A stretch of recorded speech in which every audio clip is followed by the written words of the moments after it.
Hey guys, welcome forward to another top 10 anime protagonist most powerful tier list. Now we're gonna start this right off the bat. We're using the wolf, tiger, demon, dragon, god rankings, and that's because it's from One Punch Man, and as we all know, wolf is the strongest and most powerful and the highest level of threat, and that is because it's a reflection of the direwolves from Game of Thrones, and god is actually the least powerful because— What's up? What's that, Mom? No, I'm making a video! I'm making an anime video!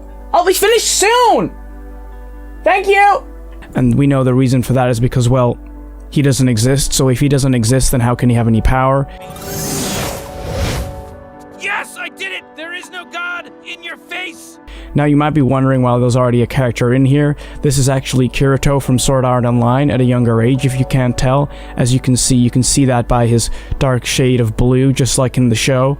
And he's actually at the top of the list in Wolf, and the reason for that is because he defeated a god-level threat in his video game world, and as we know, God doesn't exist, so in order for Kirito to defeat something that doesn't exist, he must be pretty powerful, almost the most powerful anime character ever, because he's broken the laws of physics. So now that we've got Anna out of the way, we can get started with the actual list. Now, I'm going to start this off with a controversial choice, which is Saitama. And as we know, Saitama is the only one who's capable of defeating god-level threats, therefore he has to go in the god-level tier. Now obviously we have to talk about Kaneki from Vampire Knight, and Hey buddy, who's a good boy? Here you go, you wanna rub? Yeah, you go. And as you know, Kaneki actually gained power through a blood transfusion, just like vampires, and he actually gained strength from this, and he later died, which is something only demons can do. If you've seen Demon Slayer, they can have their heads cut off and survive, which means we have to draw the conclusion that Kaneki actually goes in the demon category. Now, a lot of these anime characters aren't actually that popular, so I'm just gonna skip over the less famous ones, like this ginger-haired kid from Bleach. I think that's a type of deodorant or something from Lynx, maybe.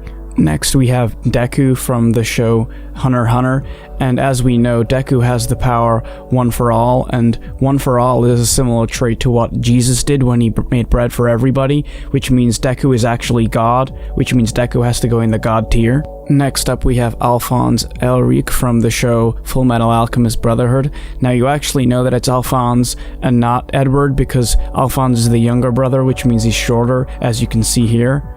Now, because Alphonse is from Full Metal Alchemist, that means there needs to be something of equivalent exchange in order for him to be swapped. And he can't be equivalent to Saitama and Deku because, as we've established, they are God tier, and God can make things without any sort of substance, which means Alphonse actually has to go below Deku and Saitama, but there's no space for that on the list, so we're just gonna leave him where he is. So up next we have Eren. Fuck! Oh, we're gonna have to end the video there, guys. My microphone battery's running out. Bye. Oh, and subscribe to the channel and turn on post notifications for new videos soon.